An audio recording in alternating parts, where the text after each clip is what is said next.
Hey guys, welcome to SheKnowsArsenal. My name is Jessica. I'm your host. You can follow me on Twitter at Jacinio Tweets and at SheKnowsArsenal. Welcome to another episode of Transfer Talk, going over the most recent Arsenal news and transfer news during this January transfer window, which ends in like 2 days. So make sure you guys like this video, subscribe to the channel, and yeah, let's go ahead and get into it. What we're going to speak about today is obviously Moises Caicedo. That looks like the only deal that Arsenal are actively trying to get over the line now that the transfer window is starting to close. And so I think a lot of Arsenal fans are kind of waiting around with bated breath to try to find out if Arsenal are actually going to do the business. This has been a crazy January transfer window, by the way. Usually January is quiet, it's full of loans, or your team comes out really early out in the window and says we're not going to do anything. This has been such a strange window. There's been so much movement, so many deals, big deals that you didn't expect to get done. And this deal for Moises Caicedo would be a monster deal because from an Arsenal perspective, it would have to be our record signing. Nicola Pepe was 72 million pounds. Moises Caicedo, to get him to Arsenal, would be more than that. So to sign, your biggest, transfer in January would be so big. And I think that's what complicates the deal even more, because teams are just unwilling to lose their best players in January, and definitely not for a small fee. So this is a very complicated deal. It's a deal that feels almost impossible to get done. But I don't know about you guys, when Thomas Partey came off the pitch against City and we had to wait for like 24 hours to find out what the damage was in regards to his ribs, I thought all type of things. My emotional stability was compromised because I was just like, if this man is injured and we don't bring anybody in, we're fucked. We really are. And so the reality of where Arsenal are right now is we're flying, we're playing great football. Our first 11 looks great, but everything beyond that, maybe beyond the 13th guy, and that maybe is like Trossard, Tomiyasu, these guys, everything beyond that is just a little bit of a mystery, or players that we don't feel confident can keep up the levels. And so midfield has always been a very big focus for Arsenal fans because of how important Thomas Partey is to this team. And Arsenal look to be trying to figure it out now, but I'm not sure if they will run out of time. Now, what's going on with Moises Caicedo? So the most recent thing that we have heard is that, Arsenal put in the 60 million pound bid. That was a couple of days ago. And it was swiftly rejected. There was so much talk around it, especially from the Brighton media. Brighton media were almost offended by the bid even going in. It was a disgraceful number. It was just almost like a laughable bid to put in 60 million for Moises Caicedo. But Caicedo right now, his worth is his true worth is probably around 30 million, so a 60 million pound bid is not terrible. And it was a fixed fee, which means that there's room to add add-ons to that. But Brighton have been very clear that they don't want to sell Moises Caicedo in this window. And, unless it were to, everybody has a price. Let's just say that just for everybody watching, everybody has a price. For a certain amount, most players are for sale, and Moises Caicedo is no different. If Arsenal were to come in with an 80 million pound bid, I think that would bring Brighton to the table. But Arsenal have not come up with a figure of that level. And as we saw the other day, we haven't really spoken about it because I haven't been on since before we played City. Moises Caicedo putting out that statement about his 10 siblings and basically like a goodbye, basically like a let me go, let me free. That statement that he put on Instagram and Twitter, I don't know if that made me feel more confident that the deal would get done, or that I felt like Brighton would actually hold on to him a lot more, because as an Arsenal fan, I'm like, yeah, that means he's on his way out. But as just like a general like person, like I'm not running my business in a way where people can just kick up a fuss and then they just get to go when they feel like it. And so I didn't know how that was going to pan out for him, but the media still seems to feel as though if Arsenal were to come to the table with an 80 million pound bid, something around that region, Brighton might come to the table and negotiate.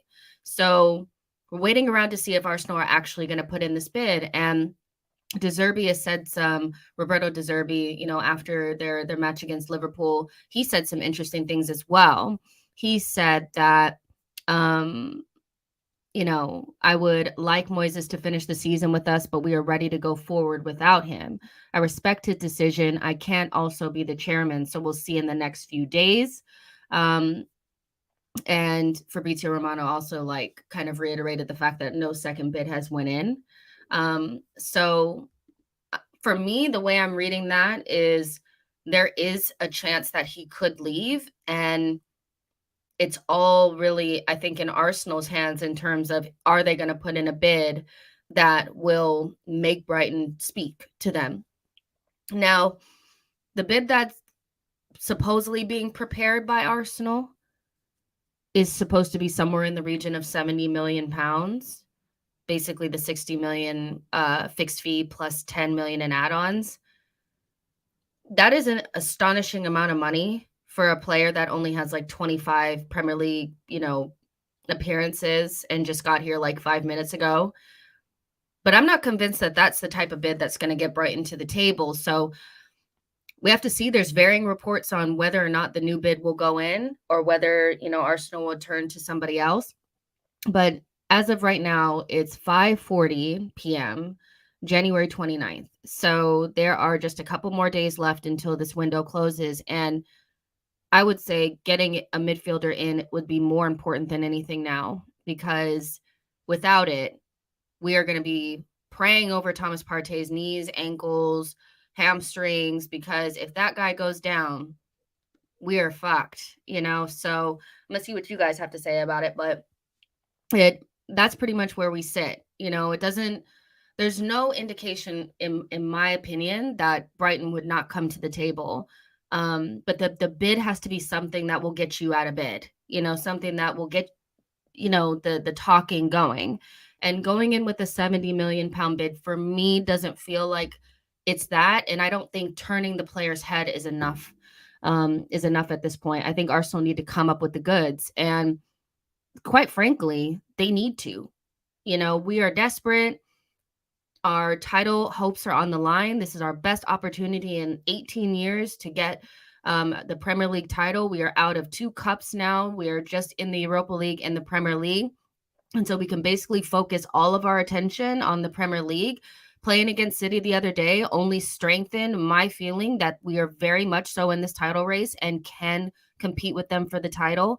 And so Arsenal have got to be serious. And the only way that I feel like we are a serious threat to City is, if we have suitable backup for Thomas Partey. I'm not going to go over the Sambi thing again. I refuse to do it again. At this point, everybody knows, what the deal is with that. But we are in desperate need of somebody that can step in for Thomas Partey should he be unavailable for whatever reason. So if Arsenal are serious about this title, it's more than just bringing in Kiwior, which is great. It's more than bringing in Trossard, who looks like an absolute steal for 27 million. They have got to figure out a situation for midfield, 100%. Aya says, thank you so much for your super chat, by the way. Says, Jess, can Brighton give him an improved contract with a ridiculous release clause? They could.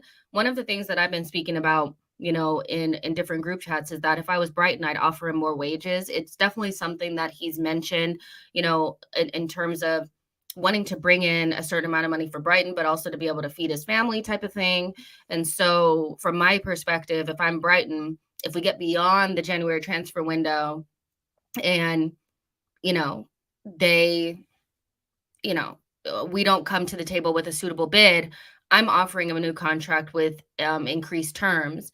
And maybe in return, he has a release clause that's silly money, but makes it so that no club can come in with like anything below 100 million. So I do think it's something that could happen. But from an Arsenal perspective, that would be, horrendous.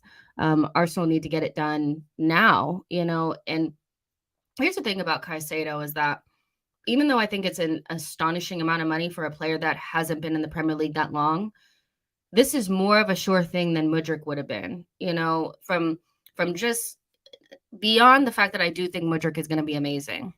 I think he'd be less of a sure thing for Arsenal at this point than Moises Caicedo, or Caicedo would be more of a sure thing than Mudryk, because we've seen Caicedo play in this league. We know he can hack it, and he plays for a team that doesn't play in a similar system, but we know can play good football.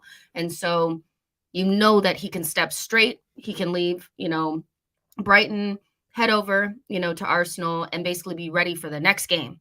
And that is so, so important because we just do not know what's going to happen with Partey. That rib thing scared the shit out of me, y'all.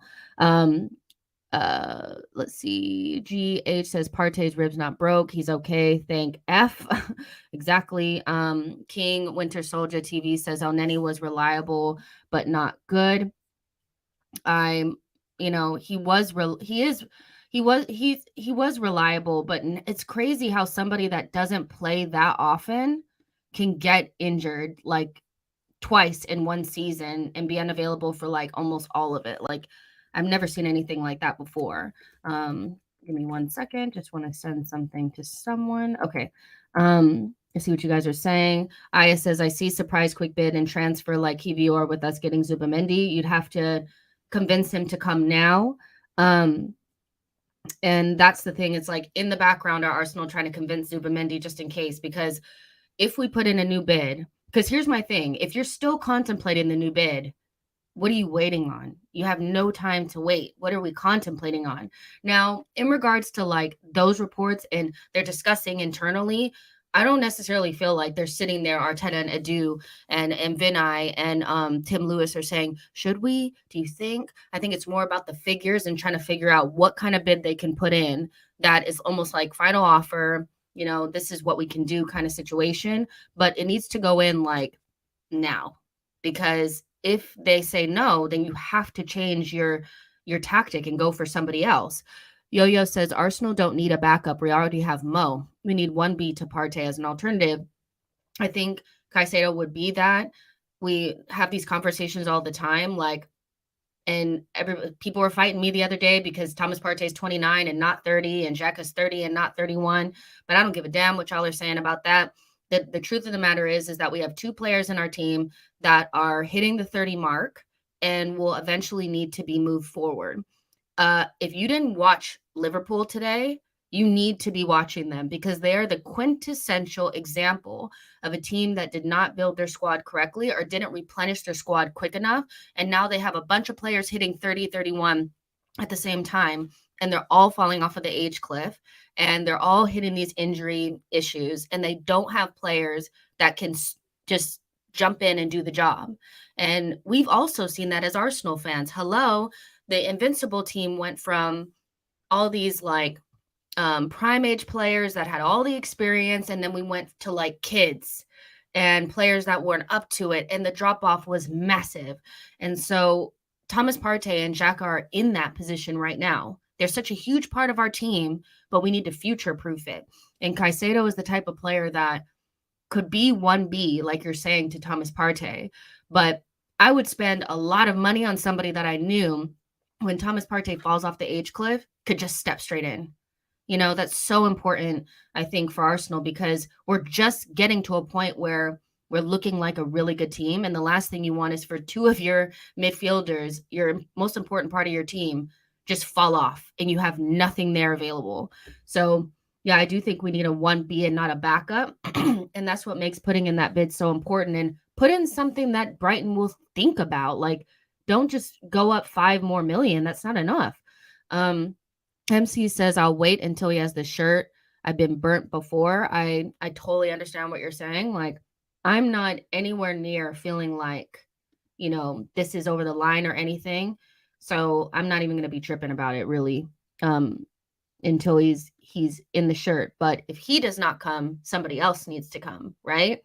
There's about 700 of you guys in here right now, which is insane. Make sure you guys like the video, subscribe to the channel, get into the chat. Let me know what you guys are thinking. I'm going to go ahead and bring Brandon in, who so he can have his say about this whole situation. Hey, Brandon, how's it going? Yeah, not bad. How are you? I'm good. I could complain, but I'm good. But with Arsenal, there's always something to talk about, right? Definitely. Yeah, but just kind of discussing the Caicedo situation and the potential for a new bid. And, I don't know about you, but we played against City, and two things were so apparent to me. One, that we are definitely in this title race, and we have every opportunity in this season to win it based on what I saw, in that game. Heavily rotated squad. We're able to go kind of toe-to-toe with City, 1-goal deficit, whatever. And also, if Thomas Partey is not available, we are a completely different side. Those are my two takeaways. I don't know, how are you feeling in the period of time where Thomas Partey, we didn't know about his rib situation? How did you feel? Because I know when, I felt like the season was done, and doesn't that feeling alone make it so imperative that Arsenal need to get a midfielder in?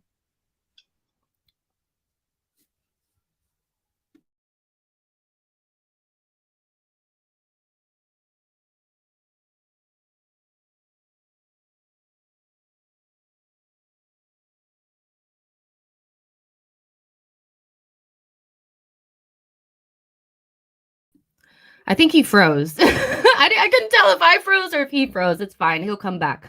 Let's see what you guys are saying. I was like, is he frozen or am I frozen? Peter says this is going to be massive, but do we have alternatives to him? I don't know. That's the reality. It's like, where are the alternatives? Are we leaving it too late? Is it kind of going to be like the Douglas Luiz situation? Who knows? Matt G says, Mo is injured and could be out for the season. If Partey gets injured, then we have to play Lokonga or do something like unsettling, untested Zinni at 6. Neither option is good. I agree. Brandon's back. Go ahead. I didn't know if you were frozen or if I was frozen. But yeah, go ahead. I don't know what happened there. Yeah, if we go back to the City game, I actually thought we was better than them in the first half. Considering the amount of changes we made, there was only one player that was really worrying me. In he picked up that booking real quick, so we had to kind of take him off in the second half. But in actual terms of that first half performance, I thought it was the more dominant side. We created the better chances, and you're right. That just goes to show that even with a changed team, we can compete with Manchester City. However, second half, of course, I was very much like you, heart in mouth when we see Partey coming off the pitch. I thought, oh my God, please, he's not injured, and it's not a long-term injury. This could be at the end of the season, because that's just kind of how instrumental Partey is for us in that midfield. We don't realise, or people don't give him enough credit, I don't think. Like Arsenal fans, definitely, but rival fans, you know what I mean? Like, I'm hearing about Casemiro and Rodri. So they forget that Thomas Partey is instrumental to this team. Without Thomas Partey, we are, ultimately a team fighting for top 4. I don't think we're any better than that. So, and of course, Lokonga came on the pitch and he was dreadful again, Jess. He really was. There's clips going around of him kind of jockeying nobody in the middle of the box when that goal went in. Not picking up anyone. I see another clip as well of Odegaard going mental at him because he wasn't pressing. The guy's just, not the answer for Arsenal, unfortunately. And with El Neni being out injured, even though El Neni, isn't of the level either, it creates a serious problem for us because, luckily this time it's only a rib injury and he should be back for the Everton game. But if he does happen to spend a few weeks or a few months on the sideline, it is ultimately season over. So I'm happy that Arsenal are going in for Caicedo. I'm happy that they're putting their money where their mouth is and actually showing a bit of ambition for once in their life. The Caicedo deal is a bit of a strange one for me because it's very reminiscent to, I would say, Mikel, because although Caicedo is Premier League he plays in the Premier League. He's only made 30 odd appearances in the Premier League, so he's still very raw. He's still, we're kind of paying for potential in a way, although he has been one of the standout midfielders in the league this season. And he's better than Sambi. I think that's the most important thing. Like, he's better than Sambi, and that's been my whole thing. Is like, is he better? Is that person indefinitely better than Sambi? And can we foresee him being like the person that takes over for Thomas Partey in the future? That's all that really matters to me, because the level of non-defensive capabilities that Sambi has, I think, makes it really, really difficult. I think even like with El Neni, he's not great, but he can just hold his own a little bit. He's not going to break lines, but he has the defensive awareness to keep us at least at a certain level. Because Sambi is just not a 6, it hurts us. So even if Caicedo is raw, and we know he would make mistakes, I think just the fact that he's played DM in the league and has done a decent job is like all I'm really looking for. You know what I mean? Yeah, no, I agree. I do think it's kind of a very risky move by Arsenal, though. At the same time, because of the fact that he's only made 30 appearances in the league. Yes, he's been one of the best midfielders in the league this season, but we're paying for potential. But you're right in what you say. Thomas Partey isn't getting any younger. We need to find somebody who's going to come in and not only help us now, but be a future replacement for him. When he's getting a bit older and his legs are getting a bit shot, and maybe he can't put in as much of an effective performance as what he is doing week in, week out for us now. So it's good by Arsenal. It's long-term planning. It's also, a lot of money being put down on the table, a hell of a lot of money. But at the end of the day, I'm not that bothered about that, the money side of things, because it's not our money. It's the club's money. I think they're doing the right thing. And, the one thing that we've always complained about as Arsenal fans over the last, 2, 3, 4 years, 5 years, even longer, is the lack of ambition from the club. And right now we're seeing a side that realises that we are in with a great shout of winning this Premier League, and, potentially being up there in the future as well. And we've recognised that, and we're going out and we're spending a lot of money in January, which is a very, very, very rare thing to see from Arsenal. So I'm happy, Jess. I'd love for Arsenal to get this deal over the line. I think it will happen as well, because Caicedo's already come out and kind of made an unofficial / official transfer request. He's made it very, very aware to the public. What do you think about that? And just like the reaction from the Brighton media, because they seemed upset with Caicedo, but also really upset with Arsenal for some reason. And I just didn't really understand why we were even like being spoken about. Like, it's not our fault that like we're clearly being encouraged by a player that doesn't want to be at your club. And so if you're disappointed in Caicedo, then be disappointed in Caicedo. But it seemed to be a big kind of like thing where I'm like, aren't you guys used to this? Like, there's teams always want your players. Like, you're a selling club, like, no offense to them. They're brilliant, but they sell players, right? It's ironic, really, because in my opinion, in my personal, I don't think the club should have been upset with us. But then at the same time, I don't think they should have been upset with him either. What they've got to understand, and it's ironic because I say this as an Arsenal fan, but as well as I do that when Arsenal was selling Van Persie to Man United and Sanchez and all these, we was upset. But when you deep it properly, a football career is short. Caicedo is probably never going to get an opportunity like this again. And when I say that, I mean to be in a team that is literally like moments away from winning the Premier League, and actually a big team, big name team as well, that's come in and dropped the money on him. And he's right in what he said, I think, in his statement. At the end of the day, it's a record fee for Brighton.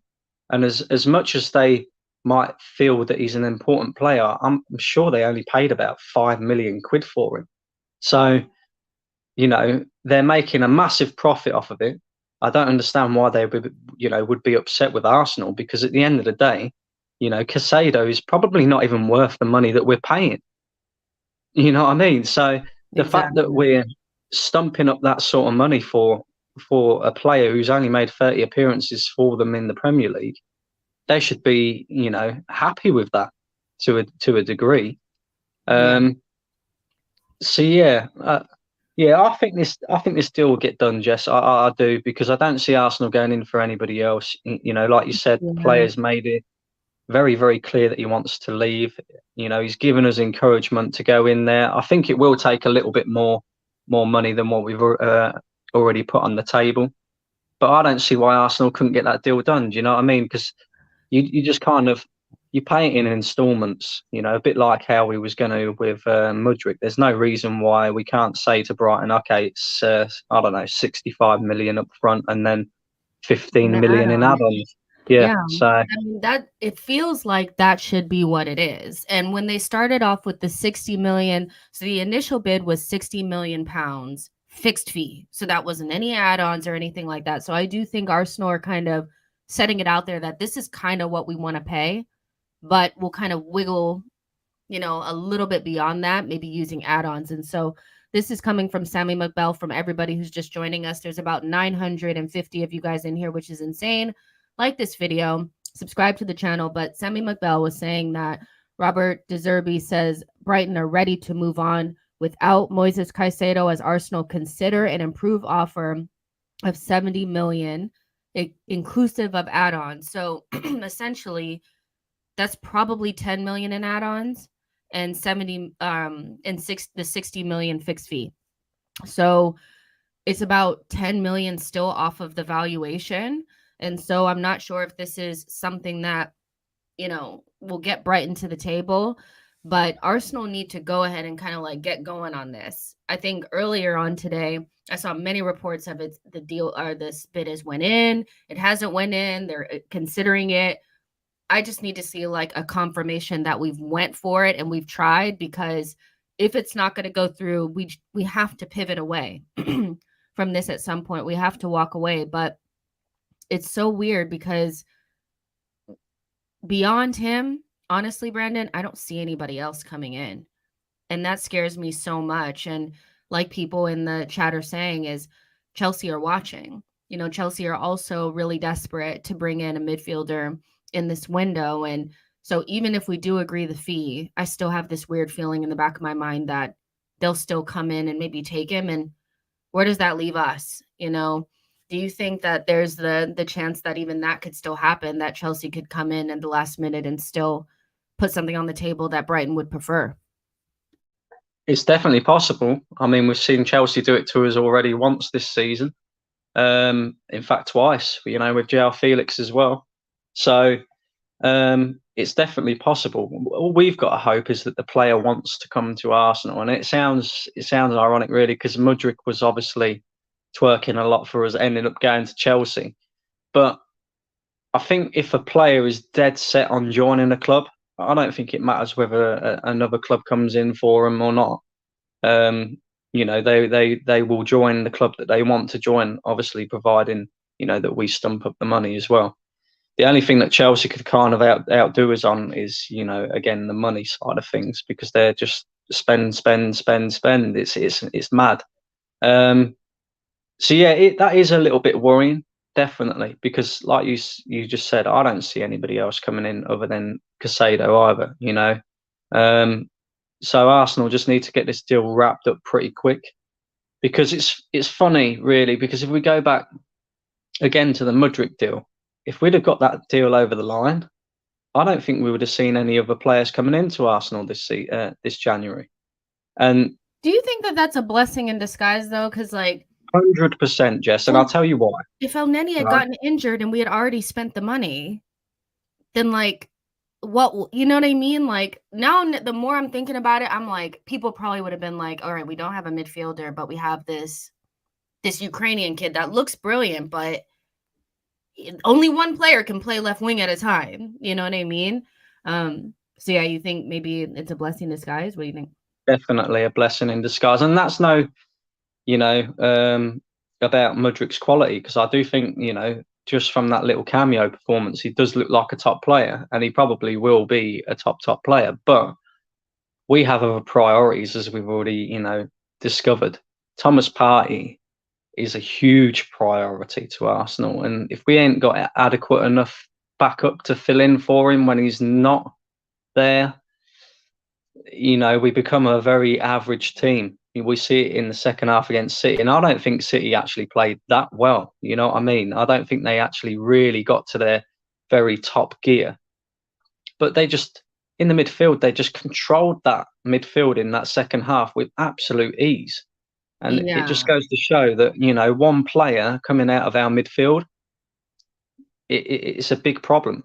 It's a big problem. So it is a blessing in disguise. We got Trossard. Trossard looks good as well. I thought he was one of the best players on the pitch before he came off. And did you see Martinelli when he came on? I thought he looked better than he had looked the other games before. People were like, oh, it's just because he got rest. I'm like, no, it's because he saw somebody that could legitimately take his spot. Hello? Competition, we need more of that. That's it, Jess. He's got competition now, and we need more of that around the pitch as well, as you just said. If you've got competition for places, adequate competition for places all around the pitch, then, ultimately our best players are sitting there thinking, well, if I have a bad game today, then the next person's going to come in. So I can't afford to have a bad game. But for Thomas Partey in particular, and I know I made this one last time we did a show together, he's not sitting there thinking, well, if I have a bad game today, then Sambi Lokonga is going to take my place, because Sambi Lokonga isn't good enough. So at least now, if we can get Caicedo over the line, not only will he be able to fill in for Partey when he's not about and be the future replacement, but he'll offer great competition for places in that position. It also allows us as well to kind of play a different system if needed.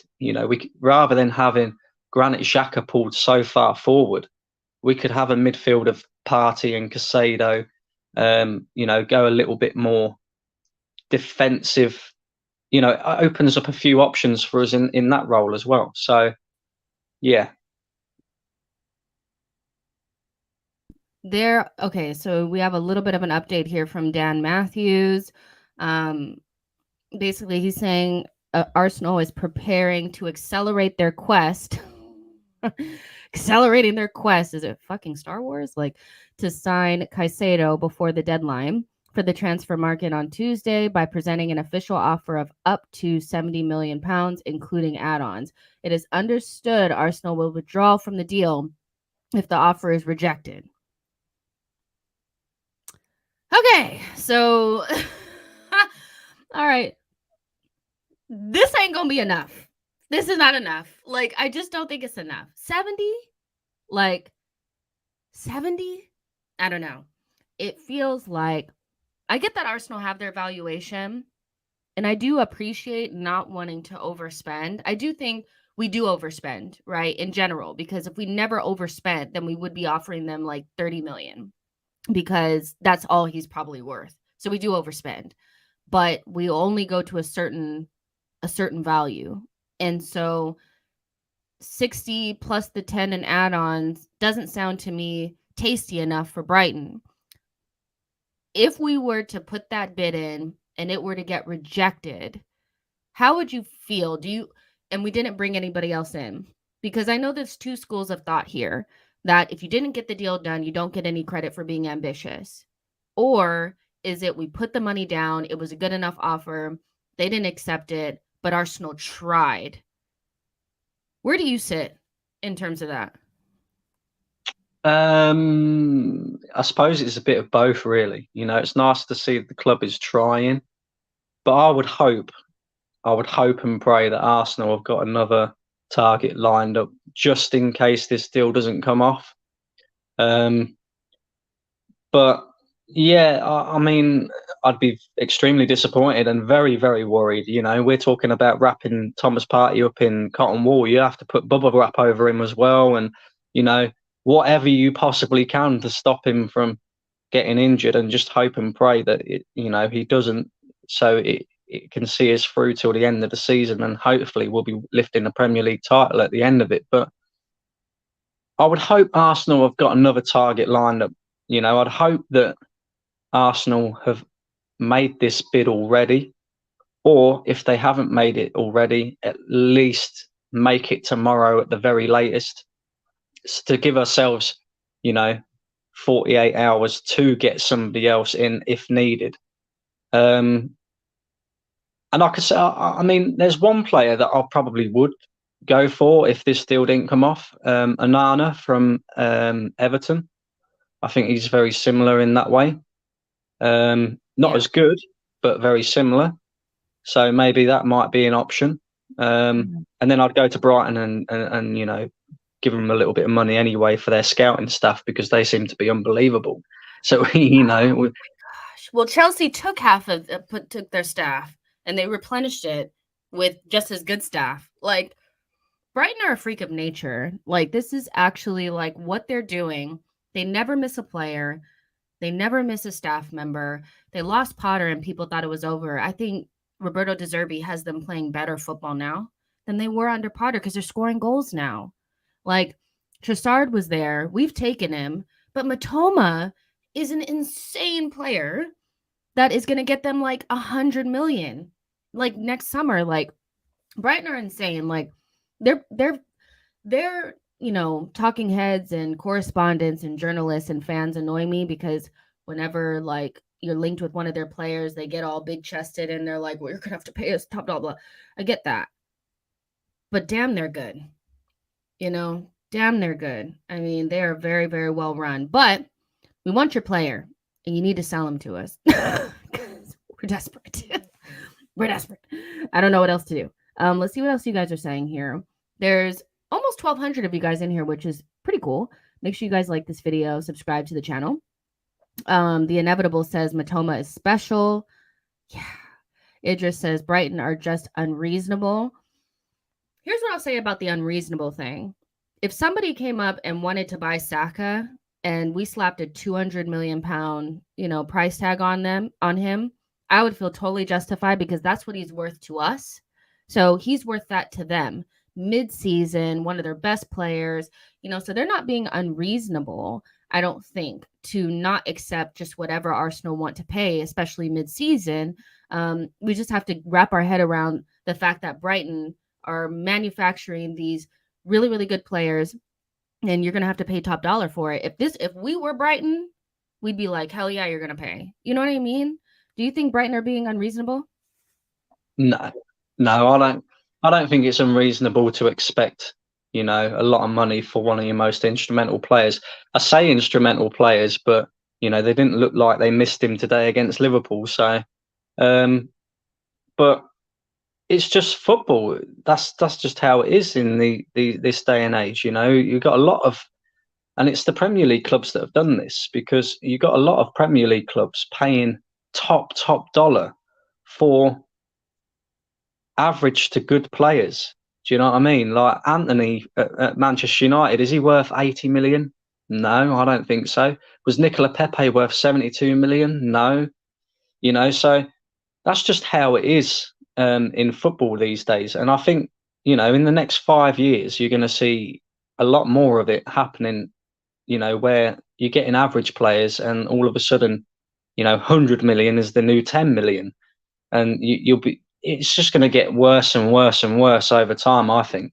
So, yeah, I don't know about unreasonable. You're right in what you said. If somebody came in for Saka, we'd slap a 200 million pound, price tag on him. Same for, majority of our players. You wouldn't want to lose anyone mid-season. So that kind of adds to the value as well. I think if we was going in for him in the summer, then maybe it wouldn't be as expensive. But they also know that Arsenal are desperate. And that's a big problem. Yeah, that's the worst part, is that they know that we're sitting here with less than 72 hours maybe left of the window, and we're desperate for a midfielder. I think they know that we're in a really difficult position, so they can kind of stand firm. And I think from their perspective, I know that, maybe in the summer because every summer there's new players. Every summer there's new players that become the new gems, that become the most sought after players in the summer. And so maybe he doesn't get the same opportunity. But I think from a Brighton perspective, they can probably sit there and say, well, maybe somebody will come in the summer, we'll slap a huge release clause on him, give him a couple extra dollars or whatever, extra 1,000 per week, and just keep him satisfied.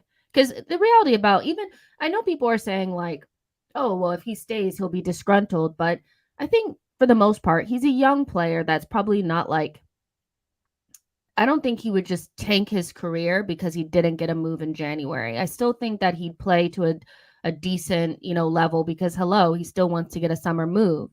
But I do find it interesting that, Brighton have bought a midfielder like today. So this is coming from Fabrizio Romano.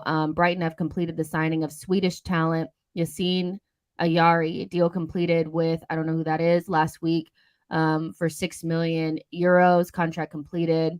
And so this is a midfielder. Is he a DM? I don't know. Now, also, like Caicedo doesn't always play 6. So I don't know if they'd be looking for that replacement or whatever. But I'm just hoping that this has something to do with Caicedo, because bringing in a midfielder would open up space for him to leave. And then maybe we could bring him on. What do you think about, this potential player coming in? Do you think that might be a signal that they're looking to replace Caicedo, or is it just could just be anything?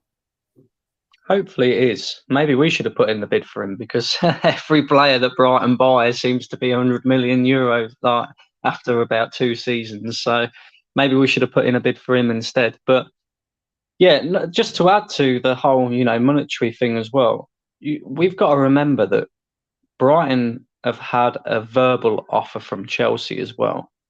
So they're not just going to accept Arsenal's 60 million, 70 million. They're going to probably wait and see what Chelsea want to do as well, because Chelsea have already blown us out the water once, and they're probably, hanging on for the top fee that they can get for Caicedo. And let's be honest, if we're going in there with 70 million and Chelsea actually really want the player, they have the potential to go in there with the full asking price. So Brighton are probably just holding out for that to see what happens with that. But yeah, it's good signs, but I wouldn't trust it too much, just because football clubs sign players anyway, and I don't know anything about the guy. I don't know whether he's a defensive midfielder or not, or whether he's coming in to replace Caicedo. But I'd be encouraged by the fact that De Zerbi did say in his interview earlier that they're preparing for life without Caicedo and just in case. So I think that's the more encouraging thing for me, rather than the fact that they've just signed another midfielder. So I was doing some more digging because I know I had kind of heard something about, Chelsea going back in for Enzo. OG was saying that as well. There's 1,200 of you guys in here, so stick with us. We're just going through kind of how we feel about the Caicedo thing. Do we think it's going to get done? We have already kind of talked about what, the potential bid going in could look like and all that kind of stuff, and just going through it. You guys know how we do here on She Knows Arsenal. So this is coming from Matt Law, very famous Chelsea talking head. Says that Chelsea have reopened talks with Benfica over trying to sign Enzo Fernandez. So if you guys haven't been following this, Chelsea had basically said that they would come in and meet the release clause, and then a week later they kind of came in with a bid of 85 million that was rejected. And so or Benfica wanted 100 something million, not necessarily the release clause, and Chelsea came in with something way under, and that made Benfica say, well, actually, if you want him, you need to pay the release clause. So then they started to, look at Caicedo. They put in the 55 million pound bid for him, and it got rejected. And so, now they're coming back, to Enzo. And so their number one target is Enzo Fernandez. It always has been. And so this I do think that this is really significant, because if they're focused on somebody else that is their number one target, if we could get this wrapped up and finished, like, then we're just in a good place, you know? And so this does give me a little bit more, because I think my biggest fear with this is not just about like Brighton accepting it. It's about the idea that Bowley is just like here waiting. That Mudryk thing, like, I didn't think I was going to get over it, because it just was like a movie, you know, and I didn't want it to happen again. So maybe this is a good thing. Maybe it's not. Maybe it's nothing. But we'll see how that unfolds as well, because if they can get their number one target, then that leaves us just like clear shot at Caicedo, and it gives them one less option. So, you know, maybe he'll push even more. Let's see. Daniel says she has a chip on her shoulder. No, no chips. No chips. Let's see. Great says Chelsea wants to get both Enzo and Caicedo. I don't think in this window they can do both. Diallo says, hi, Jess, I'm back. Welcome back. Matt G says, we need Todd looking the other direction. Hello. Like, exactly. Cool Hand Luke says he's not worth it. Here's where I disagree. Maybe we would be overpaying and paying over what his true valuation is. But I don't think there's really a price tag for Arsenal's title hopes. Meaning, I think we should spend whatever's necessary to really push. Again, at the top of the show, we kind of talked about this, but after the Man City game, I truly felt like we're in it in terms of, you know, really pushing for the title. This is our best opportunity to get to it in like 18 years. This is the most important second half of the season that we will have, you know, in a very long time. And so for me, it's priceless at this point, because winning a title is all that matters. Winning trophies is all that matters. You know, we can talk to ourselves about top four all we want, but next season it may be a 4-horse race. It's really a 2-horse race right now, and we look really good. And so if you told me that, you know, how much I'd be willing to pay to ensure that if Partey were to get injured, we wouldn't lose a step, I tell you, whatever Brighton want, give it, because we haven't won a title in like 18 years. You know, some Arsenal fans have never seen Arsenal win a title before. And so this is our best opportunity. So he's not worth it. Maybe we're paying over his valuation. It's a lot of money. But if that would give me so much more confidence that we could get all the way to the end, right? Trossard was a good step, and kiwior is great as well. But the midfield is just something that I feel like all of us can kind of agree on, that without that, we're really, really a different team. So do you kind of agree that it's priceless, you know, at this point? Like, there is no cost that would be too much to get Arsenal potentially to their first title in 18 years? Agree 100%. Again, you know, 18 years is a long time without a Premier League. And you're right, you know, it is priceless. And I think a lot of people are going to forget as well that if we do win the Premier League, then a lot of that money that we've spent on Caicedo will be recouped, you know, because of the Champions League money and, you know, the money for winning the Premier League. So a lot of that money will be recouped anyway. But yeah, it's a weird one, really, because he's right. He is right. He is, you know, very extremely overpriced. You know, if I had to put a valuation on him, a realistic valuation, I would say he's anywhere between 40 and 45 million pound. But as we've already stated, you know, it's this day and age of football. You know, there's so many players that go for more money than what they're actually worth. But it is priceless, because if it wins as a Premier League title and he ends up making the difference, and it's a long-term investment, as we've already said at the top of the show as well, it is priceless. It is priceless. So, Yo-Yo, you always make really good points. The one thing I will say is that, like, I'm not saying that Caicedo guarantees the title. There's no player that can come in that can guarantee it. What I am saying is that if Thomas Partey is injured, we have no chance. No chance. And so if Caicedo is the reason why we can maintain our levels until the very end, for me, that's priceless, especially if it's a player that you look at that's young and that has a high enough ceiling where you could see them potentially stepping in for Thomas Partey long term, which that could be next season, that could be the season after. We're going to need that player. I think that's where it becomes priceless for me. So it's not about he guarantees the title, because there's no player that does that. But without Partey, it's impossible. And that was kind of like the only point that I was making there. Mohammed says, I trust Arteta. If he says he wants Messi, let's give him Messi. Oh, well, I get what you're trying to say there. Mark says, if we get Caicedo, where does this Arsenal team fall apart? I see cover in most positions. I don't know. I think we will have set ourselves up quite well. I don't know. I'll throw that to you, Brandon. If we were to get Caicedo, and from there, where do you see the gaps in the squad from that, beyond that? There is still so many gaps, by the way. Centre back would be my next one, because again, we've got the same issue. If Gabriel or Saliba happens to pick up an injury, or ends up suspended, then we've got Rob Holding as backup. Yes, this young lad's came in, but is it going to guarantee us? Probably not. So I'd say centre back is an issue. Maybe right wing as well. Again with Saka gets injured, big problem. Even Nketiah, Nketiah is playing so well at the moment. I know Jesus will be back soon, but if he happens to get injured now, who's going to play up front? So yeah, there's still a lot of holes in this team. I think Matt Turner coming in for Ramsdale it's a drop off, but it's not a drastic drop off. Tomiyasu coming in for Ben White is, it's okay. Tierney in for Zinchenko.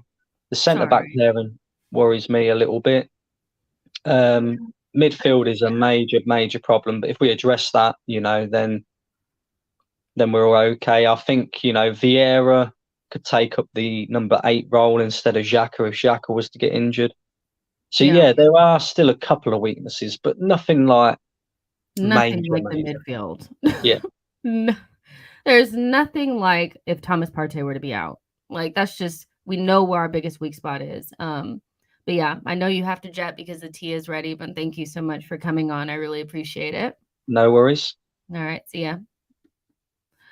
All right, guys, I'm just going to go through a couple more comments. Keep jamming. There's 1,100 of you guys in here, which is great. Make sure you guys are smashing the likes, liking the video, all that kind of stuff. Subscribing if you're new.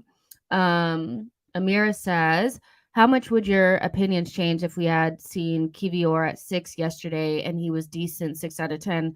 At least he has the defensive awareness that Sambi doesn't, even if the club realized Sambi's not a 6. Well, I think there's defensive awareness and then there's defensive awareness in midfield. I feel like we need a midfielder that plays DM, not a defender playing there. You know what I mean? So I'm not sure his versatility is anywhere near what we think it is, if that makes sense. But I mean, if I had seen him play and it was all right, I might feel a little bit better. But the reality is that if Gabriel gets injured, then what do we do? So I think the key is to bring in a midfielder that has the defensive awareness that's better than Sambi. They can do a better job than El Neni, that can keep our level relatively stable if Thomas were injured, and then could eventually take over for him, in the long term. I think that's just, it is one thing. I did star this message from Yo-Yo, and Yo-Yo was saying we genuinely have the same midfield that fell short last season. Every other part of the team was addressed. And we were about to go into this window and spend almost 100 million on a left winger. And, it wasn't until Neni got injured where I do feel like we kind of sprung to life in terms of getting into the midfield market and trying to make that happen. And I do feel like it's a little bit of a blind spot there from Arsenal in terms of how much they trust our midfield options, even though our midfield seems to be the reason why we fall away in so many instances. So I do feel like it needs to be addressed. I know that they were saying it'd be addressed in the summer, but even with Declan Rice, like, I don't know if he's a 6. And so I think it's we need to rip off the Band-Aid and get to a point where, you know, we have a central defensive midfielder that has the capability to actually step in for Thomas Partey without us being like, oh shit, here we go again, you know. So midfield has been a blind spot for this hierarchy for some reason. And I don't know if it's just because they love Thomas Partey and Xhaka so much, but we need some players, okay? John P says, imagine Xhaka, Partey, Caicedo, Rice as our midfield squad going into the Champions League next year. Big boy football. I'm dreaming right now. That would be amazing. We'll see if Arsenal actually get it done. Akil, thank you so much for your super chat. Says, do you think our squad is enough for the title? Not as it is right now. Without a midfielder, I do think we could potentially fall short, because the level of panic when Thomas Partey went off of the pitch, I think, is enough of an indication of our squad is not enough. Every other position I'm pretty much okay with. I feel like we have just enough. But in midfield, it's just the level just goes down. And we all know it. Diallo says, Caicedo is a ball winner. That's it. Ain't no way I'm spending that amount of money on such a raw talent with Mudryk. I would have understood overpaying. That's interesting, because a lot of people are flipped, felt like Mudryk was more of a risk and Caicedo was more of a sure thing. So it's interesting that you say that. I don't know if I believe that Caicedo is just a ball winner. I feel like that's a little bit like, I don't know. I don't think he's just a ball winner. I think he has a little bit more in his game. But I watch him play and I just see somebody that could really just cover the back line, that has the ability to play a little bit of 8, a little bit, a little bit more of a 6 role, that has a little bit of a pass on him. But, DMs are so important in the modern game as well. Like, everybody's most important player that if they were not to be available, they would fall apart, is usually their DM. So that's us. Manchester United, we know without Casemiro, they're a completely different side. Rodri has to be fit because Calvin Phillips can't do the job. They're really, really different. And so I do think that a good DM can really change the way that you're viewed. It's just, I don't know. I think it's such an important position. So I think I'm more of a spend a lot on your DM so that you can be a part of the midfield battle. But I kind of understand what you're saying. I don't think he's just a destroyer, but he's definitely not like Thomas Partey on the ball. So I get that aspect of things as well. King Winter Soldier TV says, that's exactly like us at Liverpool, but we at least Arteta's being smart and going for a younger CDM that can fill in. Watching the way Liverpool have kind of just fallen apart because they've left it a little bit too long, I do think is a cautionary tale, and shouldn't even be that cautionary unless you haven't been an Arsenal fan long enough or you were really too young to remember. But the fall off from the Invincibles to that next group of players was just, it wasn't a seamless transition into the next era of Arsenal. We got rid of so many experienced players and brought in so many young and unproven players that there was just no seamless transition. And I think it's hard to rebuild. That's why a lot of teams just it's hard to sustain that level for so long. And Liverpool have fallen to that kind of invincible thing. And I don't want Arsenal to do the same because we're just getting to a point where we're good. Tony says we need a CM who can defend, press, and progress the ball, either by passing or by dribbling. And we don't have ball progressors, like dribbling ball progressors in our midfield. We have more passers. And so having somebody that's more of a ball progressor in terms of their dribbling wouldn't be such a bad thing. Abdul says, what's the alternative to Caicedo if it doesn't happen? I don't know.